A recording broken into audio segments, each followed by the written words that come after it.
வணக்கம் நண்பர்களே, துரோண அகாடமில இருந்து நான் உங்கள் நிறைமதி. இந்த வீடியோல நம்ம என்ன பார்க்க போறோம் அப்படின்னா, 19ஆம் நூற்றாண்டில் நடந்த சமூக சமய சீர்திருத்த இயக்கங்கள் தான் பார்க்க போறோம். சரிங்களா? இந்த டாபிக் பார்த்தீங்கன்னா, யூனிட் 6லயும் யூனிட் 3லயும் கவர் ஆகக்கூடிய ஒரு இம்பார்ட்டன்ட் டாபிக். சரிங்களா? இந்த டாபிக்ல இருந்து எந்த எக்ஸாம், அதாவது டிஎன்பிஎஸ்சில எந்த எக்ஸாம் நடந்தாலும் இந்த டாபிக்ல இருந்து கொஸ்டின் வராத பேப்பரே கிடையாது. சரிங்களா? இதுல இருந்து எப்பவுமே கொஸ்டின் கேட்டே இருப்பாங்க. அது மட்டும் இல்லாம நிறைய கொஸ்டின்ஸ் கேட்டுக்கிறாங்க. அது எல்லாமே சேர்த்து தான் அந்த ப்ரீவியஸ் இயர் கொஸ்டின் எல்லாமே சேர்த்து தான் இந்த வீடியோ கிளாஸ் நம்ம பார்க்க போறோம். பிளஸ் அவுட் சோர்ஸும் நம்ம இதுல ஆட் பண்ணியிருக்கோம். சரிங்களா? இந்த வீடியோ கிளாஸ் நீங்க ரெகுலரா ஃபாலோ பண்ணணும் அப்படின்னா டெலிகிராம் சேனலோட லிங்க் டிஸ்கிரிப்ஷன்ல இருக்கு. அதுல ஜாயின் பண்ணிக்கோங்க. அது மட்டும் இல்லாம இந்த ஐஎன்எம் வீடியோ கிளாஸ்க்கான பிளேலிஸ்ட்டும் கிரியேட் பண்ணியாச்சு. அதுவும் டிஸ்கிரிப்ஷன்ல இருக்கு, நீங்க பாத்துக்கலாம். சரிங்களா? இப்ப நம்ம சப்ஜெக்ட்குள்ள வரலாம். 19ஆம் நூற்றாண்டில் சமூக சமய சீர்திருத்த இயக்கங்கள். அதாவது 19ஆம் நூற்றாண்டுல சரிங்களா, சமூகத்திலையும் சரி சமயத்திலையும் சரி, சமூகம் அப்படின்னா மக்களை சார்ந்தும், சமயம் அப்படின்னா இந்து சமயம், கிறிஸ்தவ சமயம், முஸ்லிம் சமயம், பல சமயங்கள் சரிங்களா, அவங்களுக்கு இடையிலையும் ஒரு சீர்திருத்த இயக்கத்தை கொண்டு வராங்க. ஏன் அப்படின்னா அந்த டைம்ல, அதாவது இந்த 19ஆம் நூற்றாண்டுகள்ல நம்ம இந்தியால இருந்த மக்கள் நல்லது கெட்டது எல்லாத்தையுமே நல்லது அப்படின்னு நினைச்சிட்டு இருந்தாங்க. சரிங்களா? ஏன்னா அவங்களுக்கு போதுமான அந்த கல்வி அறிவு இல்லாததுனால இது எல்லாமே நல்லது, இதான் நம்ம இந்தியாவுடைய கலாச்சாரம் அப்படிலாம் நம்புனாங்க. அந்த மூட நம்பிக்கைலாம் அது எல்லாத்தையும் ஒழிக்கிறதுக்காக தான் இந்த சீர்திருத்த இயக்கங்களை கொண்டு வந்தாங்க. சரிங்களா? இது எல்லாமே நவீன இந்திய காலகட்டத்துல இந்த இயக்கங்களை கொண்டு வந்தாங்க அப்படின்னு பார்க்கலாம். எப்படி அப்படின்னா 19ஆம் நூற்றாண்டுல சீர்திருத்த இயக்கங்கள், இந்த இயக்கங்கள்லாம் கொண்டு வந்தாங்க இல்லையா, இதை நவீன இந்திய காலம் அப்படின்னு சொல்லுவாங்க. சரிங்களா? அதாவது 18ஆம் நூற்றாண்டுடைய பாதி 1750கள்ல இருந்து இப்போ வரைக்குமே சரிங்களா, 21ஆம் நூற்றாண்டு வரைக்குமே நவீன இந்திய காலம் அப்படின்னு சொல்லுவாங்க. ஏன் அப்படின்னா இந்த 7ஆம் நூற்றாண்டு சரிங்களா, 7ஆம் நூற்றாண்டுல இருந்து 17ஆம் நூற்றாண்டு வரைக்கும் இடைக்கால இந்தியா அப்படின்னு சொல்லுவாங்க. இடைக்கால இந்தியா. இதுக்கு முன்னாடி பாத்தீங்கன்னா பண்டைய காலம். சரிங்களா? பண்டைய காலம் அப்படின்னு சொல்லுவாங்க. இந்த 7ஆம் நூற்றாண்டுல இருந்து 17ஆம் நூற்றாண்டு வரைக்கும் மன்னர்கள் தான் தொடர்ந்து ரூல் பண்ணாங்க. சரிங்களா? இந்த 17ஆம் நூற்றாண்டுல தான் இந்த பிரிட்டிஷ் என்ட்ரி கொடுக்குறாங்க. அதாவது ஐரோப்பியர்கள் நம்ம இந்தியாவுக்கு வராங்க வணிகம் செய்யறதுக்காக. சரிங்களா? அப்படி வணிகம் செய்யறதுக்காக 5 பேர் வந்திருப்பாங்க. அப்படி இந்த ஐரோப்பியர்கள் வருகை பத்தி நம்ம ஆல்ரெடி படிச்சிருப்போம் இல்லையா? அந்த 5 கேரக்டர்ஸ் ஸ்பெசிபிக்கா பார்த்தோம்னா அந்த 5 தான். போர்ச்சுகீசியர்கள், டச்சுக்காரர்கள், ஆங்கிலேயர்கள், டேனியர்கள், பிரெஞ்சுக்காரர்கள். இந்த 5 கேரக்டர்ஸ்ல கடைசியா பார்த்தோம்னா 2 பேர் மட்டும்தான் நம்ம இந்தியால இருப்பாங்க வணிகம் செய்ய. யாருன்னு பாத்தீங்கன்னா பிரெஞ்சுக்காரர்களும் ஆங்கிலேயர்களும் தான் இருப்பாங்க. இவங்களுக்குள்ள பல போர்கள் நடக்கும். சரிங்களா? இந்தியா உனக்கு இருக்கணும், இந்தியா எனக்கு தான் அப்படின்னு சொல்லிட்டு இவங்க 2 பேருமே அடிச்சுப்பாங்க. பிரெஞ்சுக்காரங்க என்ன சொல்லுவாங்கன்னா, இந்தியா எனக்கு தான், நீ இங்க இருந்து கிளம்பு அப்படின்னு சொல்லிட்டு அடிச்சுப்பாங்க. ஆங்கிலேயர்கள் என்ன பண்ணுவாங்க, இந்தியா எனக்கு தான் அப்படின்னு சொல்லிட்டு நீங்க கிளம்பு அப்படின்னு சொல்லிட்டு அடிச்சுப்பாங்க. இப்படி இந்த ஆதிக்க போட்டி தான் சரிங்களா, அந்த ஆதிக்க போட்டி தான் பல போர்களுக்கு காரணமா அமைஞ்சது. அப்படி நடந்ததுதான் கர்நாடக போர், பிளாசி போர், பக்சார் போர், மைசூர் போர், மராத்திய போர்கள், இப்படிலாம் பல போர்கள் நடந்தது. சரிங்களா? இந்த பல போர்கள்ல நம்ம இந்தியால இருந்த அரசர்கள் எல்லாருமே பிரெஞ்சுக்காரங்க கூட ஒரு நட்பு வச்சுக்கிறாங்க. சோ பிரிட்டிஷ் ஒரு பக்கம், பிரெஞ்சுக்காரங்களும் இந்திய அரசர்களும் ஒரு பக்கம். இந்த பிரிட்டிஷ் என்ன பண்ணாங்க, இந்த போர்கள் எல்லாரையுமே இந்திய அரசர்களை தோக்கடிச்சிட்டாங்க. அப்ப ஒரு இடத்துல அரசரே இல்லை அப்படின்னா, அந்த அரசரை தோக்கடிச்சிட்டாங்க அப்படின்னா அந்த பிளேஸ் எல்லாமே பிரிட்டிஷுடைய கண்ட்ரோல்ல வந்துடும். சரிங்களா? இப்படி எல்லாமே இந்த 1757 தான் பிளாசி போர் அப்படின்னு ஒரு போர் நடந்திருக்கும்.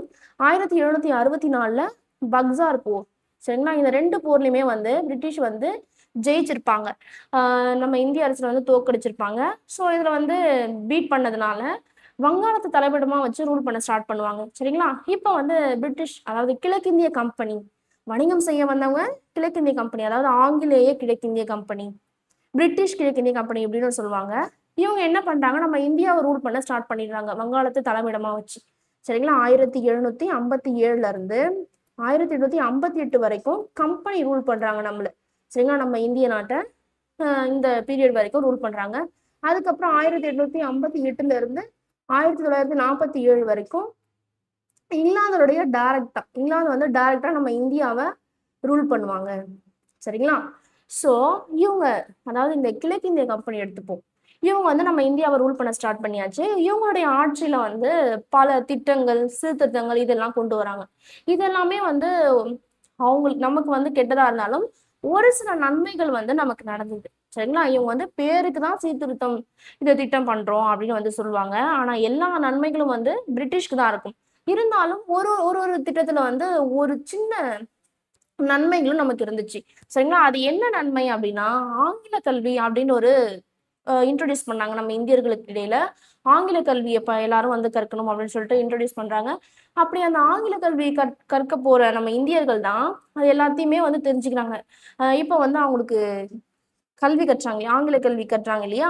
அதன் மூலமா வந்து அந்த அறிவு மூலமா நம்ம இந்திய வந்து பார்க்குறாங்க. இந்திய மக்கள வந்து பார்க்குறாங்க. ஆ கெட்டது எல்லாத்தையுமே வந்து மூட நம்பிக்கையால நல்லது அப்படின்னு சொல்லிட்டு நம்ம இந்திய மக்கள் எல்லாருமே அப்படி நினைச்சுக்கிறாங்க. சரிங்களா? இத வந்து ஒழிக்கணும். இந்த கெட்ட பழக்கத்த வந்து ஒழிக்கணும். அதாவது இந்த குழந்தை திருமணம், ஆ விதவைகள் விதையில வந்து திருமணம், மறுமணம் செஞ்சுக்க கூடாது. இது எல்லாத்தையுமே வந்து ஒழிக்கணும். இவங்களுடைய அதாவது இந்த பிரிட்டிஷுடைய கல்வியால பயின்றவங்க வந்து இந்த சீர்திருத்த இயக்கத்த ஸ்டார்ட் பண்றாங்க. இந்தியாவ வந்து மாத்தணும் அப்படின்னு நினைக்கிறாங்க. சரிங்களா? அப்படி இந்த பிரிட்டிஷால வந்து ஆங்கில கல்வி கற்றவங்க இந்த சீர்திருத்த இயக்கத்த கொண்டு வராங்க.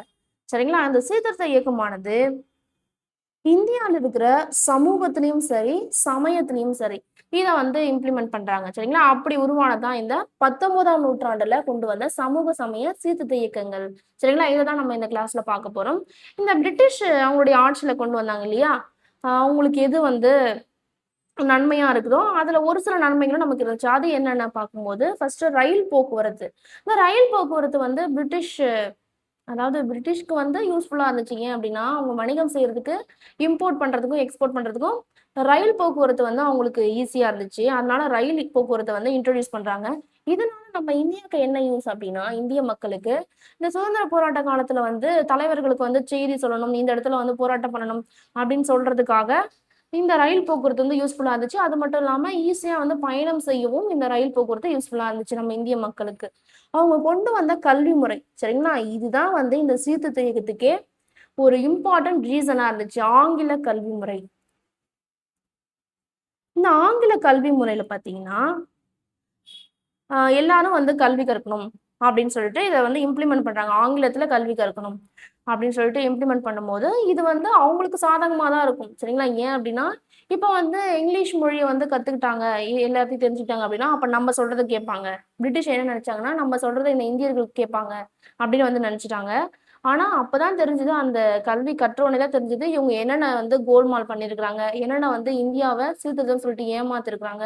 எல்லாமே வந்து இந்த படிப்பு, அதாவது கல்வி கற்றாங்க இல்லையா? அவங்களுக்கு எல்லாமே தெரிய வருது. ஸோ இந்த முறையிலயும் நம்ம இந்தியாவுக்கு இந்த ஆங்கில கல்வி முறை யூஸ்ஃபுல்லா இருந்துச்சு. அச்சு இயந்திரம் வந்து இன்ட்ரோடியூஸ் பண்றாங்க. அச்சு இயந்திரம் வந்து இவங்களுடைய அதாவது அலுவலக செயல்பாடுகள வந்து அதாவது பிரிட்டிஷுடைய அலுவலக செயல்பாடுகள வந்து அ அச்சடிச்சு வந்து புக்கா வந்து ரிலீஸ் பண்ணாங்க.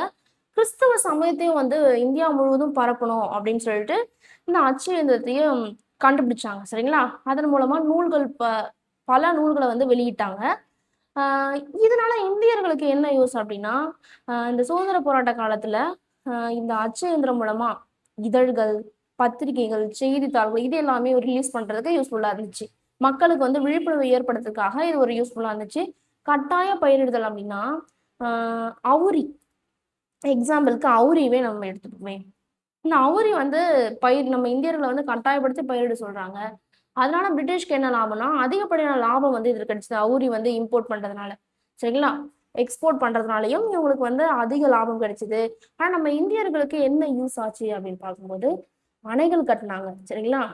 இப்ப பயிரிடணும் அப்படின்னா, ஆ நீர் கண்டிப்பா தேவை இல்லையா? அப்ப அந்த நீர வந்து சேமிக்கிறதுக்கு அணைகள் கட்டுனாங்க, பாலம் கட்டுனாங்க. நெறைய வந்து நீர்ப்பாசன வசதிகள மேற்கொண்டாங்க. ஸோ இது எல்லாமே வந்து பிரிட்டிஷ்க்கு நன்மைன்னு நெனச்சு பண்ணாங்க. அதுல ஒரு சில நன்மைகளும் நம்ம இந்தியாவுக்கு இருக்கு. சரிங்களா? இப்ப அந்த அவங்க கொண்டு வந்த திட்டங்கள்ல, இந்த ஆங்கில கல்வி முறை மூலமா தான் நம்ம இந்தியர்களுக்கு வந்து இந்த சீர்திருத்த இயக்கங்கள ஸ்டார்ட் பண்ணி, ஒரு முன்னேற்றம் அடைய செய்றாங்க. 19ஆம் நூற்றாண்டுல திருத்த ஆரம்பிக்கிறாங்க இந்தியாவ. சரிங்களா? அதனால தான் நவீன இந்தியா அப்படின்னும் வந்து சொல்றாங்க. நவீன இந்திய காலகட்டம் அப்படின்னு சொல்றாங்க. ஸோ நம்ம இந்த சீர்திருத்த இயக்கங்களை இப்போ நம்ம பார்க்கலாம். இந்த சீர்திருத்த இயக்கங்களை 5 டைப்ஸா பிரிக்கணும்.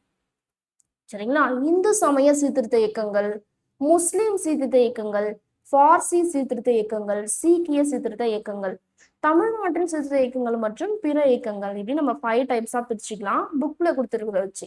சரிங்களா? இப்படி படிக்கும்போது நமக்கு ஈஸியா இருக்கும். இப்போ நம்ம இந்த கிளாஸ்ல பார்க்க போறது வந்து இந்து சமய சீர்திருத்த இயக்கங்கள் தான் பார்க்க போறோம். சரிங்களா? இது வந்து பார்ட் 1 இந்த வீடியோ கிளாஸ். ஸோ இதுலயே வந்து நிறைய இன்ஃபர்மேஷன் இருக்கும். இந்த இந்து சமய சீர்திருத்த இயக்கங்கள் தான் நிறைய கொஷின்ஸும் வந்து கேட்டுக்கிறாங்க. ஸோ இந்த டாபிக் வெரி வெரி இம்பார்ட்டன்ட். இப்போ நம்ம ஒன் பை ஒன்னா பார்த்துடலாம். இந்து சமய சீர்திருத்த இயக்கங்கள். சரிங்களா? இந்த இந்து சமய சீர்திருத்த இயக்கங்களை நம்ம 2 டைப்பா பிரிச்சுக்கலாம். சீர்திருத்த இயக்கங்கள், மீட்பு இயக்கங்கள். அதாவது சீர்திருத்த இயக்கம் அப்படின்னாலே 2 டைப். ஒன்று வந்து சீர்திருத்தணும், இன்னொன்று வந்து ஏற்கனவே இருந்த முறையை வந்து மீட்டெடுக்கணும் அப்படின்றது 2 டைப். சரிங்களா? இதுல வந்து பிரம்ம சமாஜம், பிரார்த்தனா சமாஜம் வந்து சீர்திருத்த இயக்கத்துல வரும்.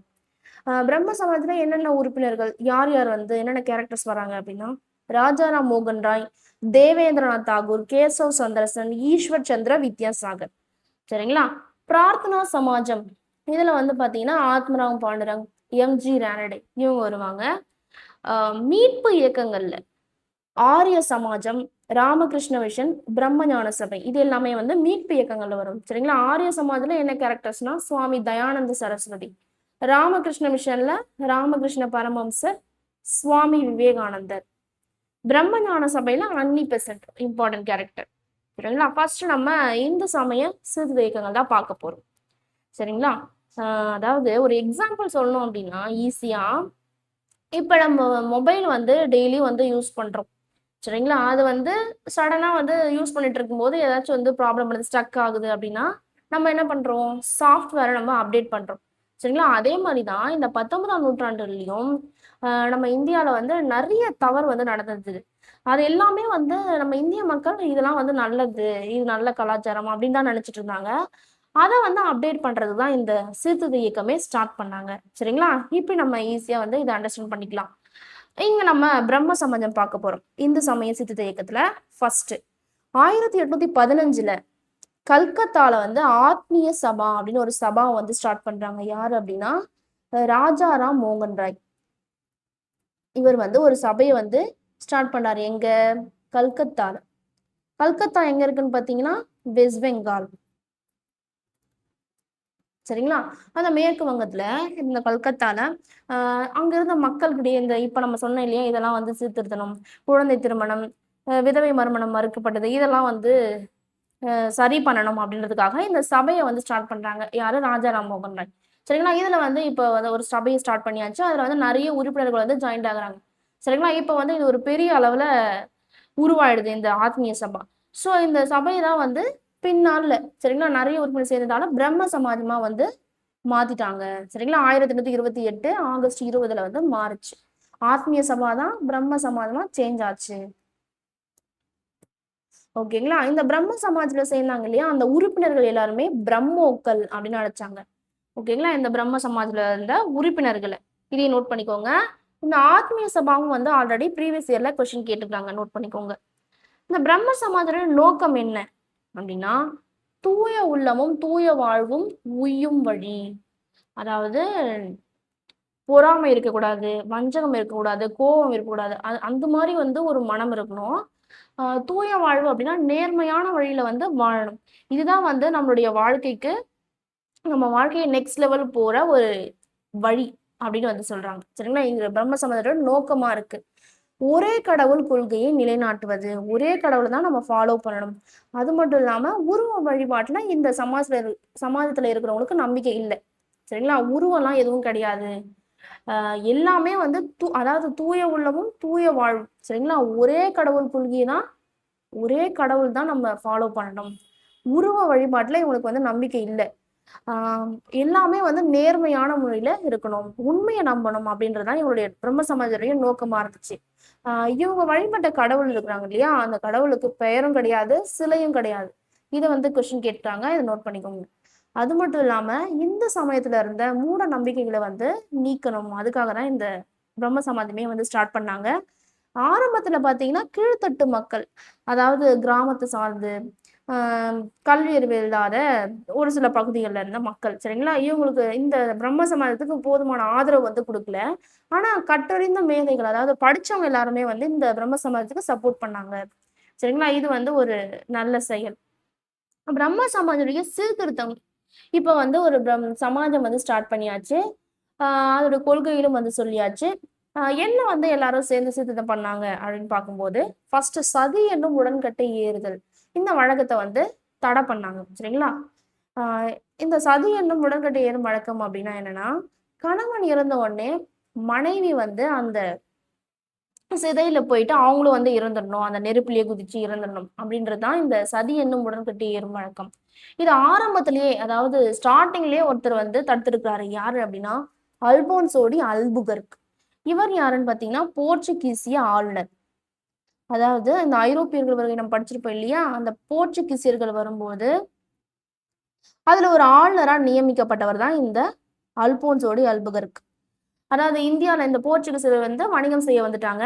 அவங்கள கண்காணிக்கிறதுக்கு, அவங்களுடைய வணிகம் எப்படி பண்றாங்க, எந்தெந்த இடத்துல ட்ரேடிங் பண்ணிட்டு இருக்காங்க, நல்லா பண்றாங்களா அப்படின்றத கண்காணிக்கிறதுக்காக ஒரு ஆளுநரை நம்ம இந்தியாவில் நியமிப்பாங்க.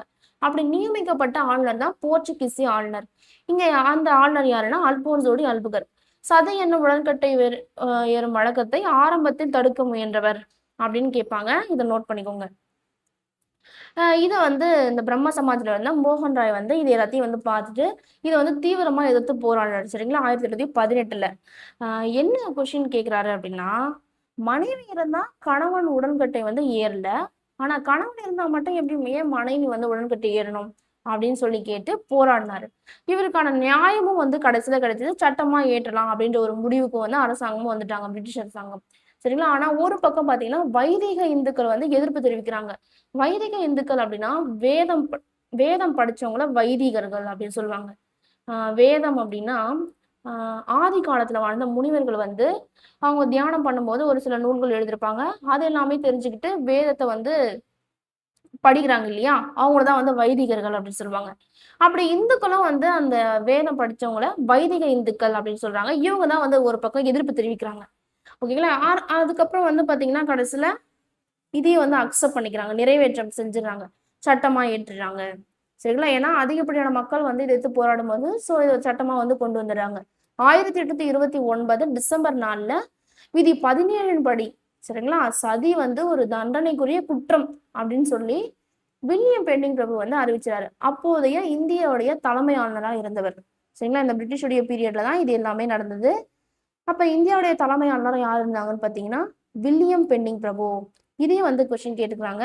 இது யாருடைய முயற்சியால வந்து இந்த சட்டம் கொண்டு வரப்பட்டது? ராஜாராம் மோகன் ராயோடைய முயற்சியால, சரிங்களா? இது ரெண்டுமே வந்து கொஸ்டின் கேட்டுக்கிறாங்க, இதை நோட் பண்ணிக்கோங்க. நிறைய டைம் இந்த இயரையும் வந்து கொஸ்டின் கேட்டிருக்காங்க, சரிங்களா? செகண்ட் வந்து பெண் சிசு கொலையை தடுக்கிறதுக்காக அதுக்கும் வந்து போராடி இருக்காங்க. இவங்களுடைய முயற்சியால வங்காளத்துல 1795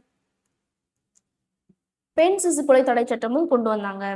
அதாவது வங்காள நெறிமுறைப்படுத்தும் சட்டத்தின்படி, வங்காள நெறிமுறைப்படுத்தும் சட்டத்தின்படி 1795 பிரிவு 21 படி இதை வந்து கொண்டு வந்தாங்க, சரிங்களா? கர்னல் டாட் வந்து ஒரு கூற்று சொல்லியிருக்காரு இந்த பெண் சிசு கொலை பத்தி. பெண் குழந்தைகள் பிறந்தவுடன் கொன்றுவிடும் வழக்கம் ராஜபுத்திர குடும்பத்துலதான் இருந்துச்சு, இவங்களுடைய வம்சத்துலதான் அதிகமா இருந்துச்சு அப்படின்னு வந்து கர்னல் டாட் சொல்லியிருக்காரு. சோ இதையும் வந்து நோட் பண்ணிக்கோங்க. விதவை மறுமணம், விதவைகள் வந்து அதாவது திருமணம் ஆயிட்ட உடனே கணவன் வந்து இறந்துட்டாங்க அல்லது டிவோர்ஸ் வாங்கிட்டாங்க அப்படின்னா மறுமணம் செஞ்சுக்கலாம். அவங்களால கைவிடப்பட்டாங்க இல்லையா, அவங்க வந்து மறுபடியும் வந்து திருமணம் செஞ்சுக்கலாம் அப்படின்றதுதான் இந்த விதவை மறுமணம். சோ இதுக்கு வந்து ஆதரவு தெரிவிக்கிறாங்க. இவங்க வந்து அதுக்கான உரிமையும் இவங்களுக்கு இருக்கு, திருமணம் செஞ்சுக்கிற உரிமையும் இவங்களுக்கு இருக்கு அப்படின்ற கருத்தை வந்து சொல்றாங்க இந்த பிரம்ம சமாஜ்ல இருந்த ராஜாராம் மோகன் ராய் தலைமையில, சரிங்களா? இவருடைய போராட்ட முயற்சியால 1856 விதவை மறுமண சட்டமும் கொண்டு வராங்க. பலதார மனத்தை வந்து எதிர்த்தாங்க. நிறைய பேரை வந்து திருமணம் செஞ்சு கூடாது அப்படின்ற முறையை வந்து எதிர்த்தாங்க. குழந்தை திருமணத்துக்கும் எதிர்ப்பு தெரிவிச்சாங்க. சின்ன வயசுலயே, அதாவது 5 வயசுலயே வந்து திருமணம் செஞ்சு வச்சா, சாரி 5 to 10 வயசு, சரிங்களா, இதற்குள்ள வந்து திருமணம் செஞ்சு வச்சா இதெல்லாம் வந்து ஒரு தவறான விஷயம், அவங்களுக்கு ஒரு அறியாமையே இருக்காது, சரிங்களா? அந்த அறியாமை வயசுல வந்து திருமணம் செஞ்சுக்கிறது மிக பெரும் கேடு, சமூகத்துக்கே மிக பெரிய கேடு அப்படின்னு சொல்லிட்டு இதுக்கு வந்து எதிர்ப்பு தெரிவிச்சாங்க. சோ இவ்வளவுதான் இவங்களுடைய நோக்கம், கொள்கைகள், என்னென்ன சீர்திருத்தம் கொண்டு வந்தாங்க, இவ்வளவுதான்ப்பா. சரிங்களா? இப்ப ராஜாராம் மோகன் ராய் பத்தி ஒரு சில இன்ஃபர்மேஷன் நம்ம தெரிஞ்சுக்கலாம். ஏன்னா இவரை பத்தியும் நிறைய கொஸ்டின்ஸ் கேட்டுருக்காங்க. இந்த கேரக்டர் வந்து வெரி வெரி இம்பார்ட்டன்ட் இவர். சரிங்களா? 1772ல பிறந்து 1833ல வந்து இறந்திருக்கிறாரு. தொடக்க காலத்துல சீர்திருத்தவாதியா இருந்தவர். ஸ்டார்டிங்ல வங்காளத்துல சீர்திருத்தவாதியா இருந்தவர் ராஜாராம் மோகன் ராய். இவர் எப்ப பிறந்தாரு அப்படின்னா 1772ல பிறந்து மே 22 அப்ப பிறந்தாரு வங்காளத்துல. சரிங்களா? வங்காளத்துல இருக்கிற கல்கத்தா. இவருக்கு வந்து நிறைய மொழி புலமை பெற்றவர். அதாவது நிறைய மொழிகள் வந்து இவருக்கு தெரிஞ்சிருக்கு. சரிங்களா? ஆனா தாய்மொழி வந்து வங்காளம். வங்காள மொழி, அதாவது பெங்காலி அப்படின்னு சொல்லுவாங்க, தாய்மொழி. இவர் என்ன பண்ணாரு அப்படின்னா, இவருடைய ஸ்பெஷல் என்னன்னா, சதி என்னும் உடன்கட்டை ஏறும் அழகத்தை ஒழிக்கிறதுக்காக பாடுபட்டார். எப்ப இருந்தாரு? 1833 செப்டம்பர் 27 பிரிஸ்டல், இங்கிலாந்துல இருந்தார். சரிங்களா? பிரிஸ்டல் எங்க இருக்குன்னு பாத்தீங்கன்னா இங்கிலாந்து. இவருடைய சிறப்பு பெயர் என்னென்ன அப்படின்னா, நவீன இந்தியாவின் விடிவெள்ளி, இந்தியாவின் புத்துலக சிற்பி, நவீன இந்திய மறுமலர்ச்சியின் தந்தை, வங்காள மறுமலர்ச்சியின் தந்தை. இது 4மே வந்து கொஸ்டின் கேட்டுக்கிறாங்க. ஓகேங்களா? நோட் பண்ணிக்கோங்க. இவர் எழுதிய பத்திரிகைகள் சம்பத் கௌமுகி 1821ல இந்த பத்திரிகை வந்து ரிலீஸ் பண்ணிருக்காரு. இது வந்து அதாவது இந்தியாவிலேயே முதல்ல இந்திய மொழியில வெளியிடப்பட்ட முதல் பத்திரிகை எதுனா சம்பத் கௌமுகி. வங்காள மொழியில வெளியிட்டாங்க. மீரத் உல் அக்பர் இந்த பத்திரிகை வந்து 1922ல வெளியிட்டாங்க. இது வந்து பாரசீக மொழியை சார்ந்த பத்திரிகை. சரிங்களா? இவர் எழுதிய நூல்கள் என்னென்ன அப்படின்னா, இயேசு கிறிஸ்துவுடைய கட்டளைகள் 1820, அமைதிக்கும் மகிழ்ச்சிக்கும் வழி, துபாட் உல் முஹாதின், இந்த நூல்கள்லாம் வந்து இவர் ரைட் பண்ணிக்கிறாரு. என்ன கட்டுரை அப்படின்னா, கைம்பெண்களை உயிரோடு எரிக்கும் பழக்க விவாதம். இது வந்து 1818ல வந்து இந்த கட்டுரை வந்து எழுதியிருக்கிறாரு. சரிங்களா? இவருடைய ஸ்பெஷல் என்ன அப்படின்னா, 1817ல கல்கத்தாவில் இந்து கல்லூரியை வந்து நிறுவினாரு. சரிங்களா? யாருடைய ஹெல்ப்பால? டேவிட் ஹேர் என்ற இவருடைய ஹெல்ப்பால. சரிங்களா? டேவிட் ஹேர்னு ஒருத்தர் இவருக்கு வந்து ஹெல்ப் பண்ணியிருக்காரு. அதன் மூலமா இந்த கல்லூரியை வந்து ஸ்டார்ட் பண்ணாங்க. ராஜா அப்படின்ற ஒரு பட்டமும் வந்து இவர் கொடுத்தாங்க 1831ல. யாருன்னு பாத்தீங்கன்னா 2ஆம் அக்பர் ஷா. இதை நோட் பண்ணிக்கோங்க. இது வந்து ஆல்ரெடி கொஸ்டின் கேட்டிருக்காங்க. 2ஆம் அக்பர் ஷா யாருன்னு பாத்தீங்கன்னா இவர் ஒரு முகலாய அரசு. சரிங்களா? ஆதி பிரம்ம சமாஜம் இப்போ வந்து இவ்வளவுதான்ப்பா. பிரம்ம சமாஜம் இவ்வளவுதான். இதுல இருந்து பாத்தீங்கன்னா ஆதி பிரம்ம சமாஜம், அதாவது இந்த பிரம்ம சமாஜத்துல இருந்த உறுப்பினர்களுக்கிடையே ஒரு கருத்து வேறுபாடு நடந்திருக்கும். சரிங்களா? அந்த கருத்து வேறுபாடுனால 2ஆ வந்து பிரிஞ்சுட்டு இருப்பாங்க. ஒண்ணு வந்து இந்த ஆதி பிரம்ம சமாஜம், இன்னொன்னு வந்து இந்திய பிரம்ம சமாஜம். அந்த இந்திய பிரம்ம சமாஜம் நம்ம பின்னாடி பார்க்க போறோம். ஃபர்ஸ்ட் இந்த ஆதி பிரம்ம சமாஜம் பார்க்கலாம். சரிங்களா? மகரிஷி தேவேந்திரநாத் தாகூர் 1817ல பிறந்து 1905ல இருந்திருக்காரு. இவர் தான். சரிங்களா? இவர் யாருன்னு பாத்தீங்கன்னா ரவீந்திரநாத் தாகூருடைய தந்தை. ராஜாராம் மோகன் ராய் இறந்ததுக்கு அப்புறமா 1833ல இறந்ததுக்கு அப்புறமா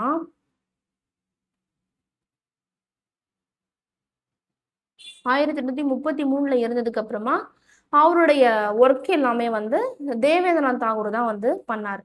சரிங்களா? அதன் மூலமா தான் இவர் வந்து கொஞ்சம் ஃபேமஸ் ஆனாரு. 1864ல தத்துவ போதினி அப்படின்ற பத்திரிகையும் வந்து இவர் ஸ்டார்ட் பண்ணிருக்காரு. யாரு? தேவேந்திரநாத் தாகூர். சரிங்களா? இந்த தத்துவ போதினியை வந்து அப்படியே கொஸ்டின் கேட்கிறாங்க. இதை நோட் பண்ணிக்கோங்க. இவர் வந்து கடவுள் பத்தி ஒரு 4 கொள்கையில வந்து சொல்றாரு. கடவுளுடைய நம்பிக்கை பத்தி. ஸோ இதையும் வந்து கொஸ்டின் கேட்டுக்கிறாங்க. ஸோ நம்ம எதையுமே வந்து மிஸ் பண்ணக்கூடாது. சரிங்களா? இது புக்ல அப்படியே கொடுத்துருப்பாங்க. இருந்தாலும் நம்ம இங்க ஒரு டைம் பார்த்துக்கலாம். தொடக்கத்துல வந்து எதுவும் இல்லை, எல்லாம் வல்ல கடவுள் ஒருவர் மட்டுமே உள்ளார், அவரே இவ்வுலகத்தை படைத்தார். அதாவது இந்த உலகம் வந்து ஸ்டார்ட் ஆகுறதுக்கு முன்னாடி ஸ்டார்டிங்ல இந்த உலகத்துல யாருமே கிடையாது, எதுவுமே இல்லை. ஆனா கடவுள் மட்டும்தான் இருந்தாரு. அவரு தான் நம்ம இந்த உயிர்கள் எல்லாத்தையும் வந்து படைச்சாரு அப்படின்னு சொல்றாரு. இது ஃபர்ஸ்ட். சரிங்களா? கடவுள் ஒருவரே உண்மையின் எல்லையற்ற ஞானத்தின் நற்பண்பின் சக்தியின் கடவுள் ஆவார். இவரே நிலையானவர், எங்கும் நிறைந்திருப்பவர், அவருக்கு இணை யாரும் இல்லை. கடவுள் ஒருத்தர் மட்டும்தான் உண்மையா இருந்தாரு. சரிங்களா? ஆஹ் மொத்த நல்ல பண்புகளையும் வந்து கடவுள் தான் பெற்றிருக்காரு. அவர் மறுபிறவின்றது அவருக்கு கிடையாது. சரிங்களா? அவரு தான் நிலையானவர்.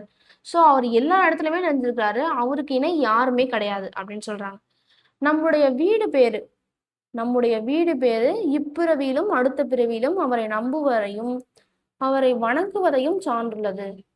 அதாவது நம்ம இந்த பிறவில அதாவது இந்த பிறவியா இருந்தாலும் சரி, அடுத்த பிறவியா இருந்தாலும் சரி, நம்ம எங்க போய் சேர்றோம் அப்படின்றது அதாவது கடவுளை நம்புறவங்களுக்கு தான்.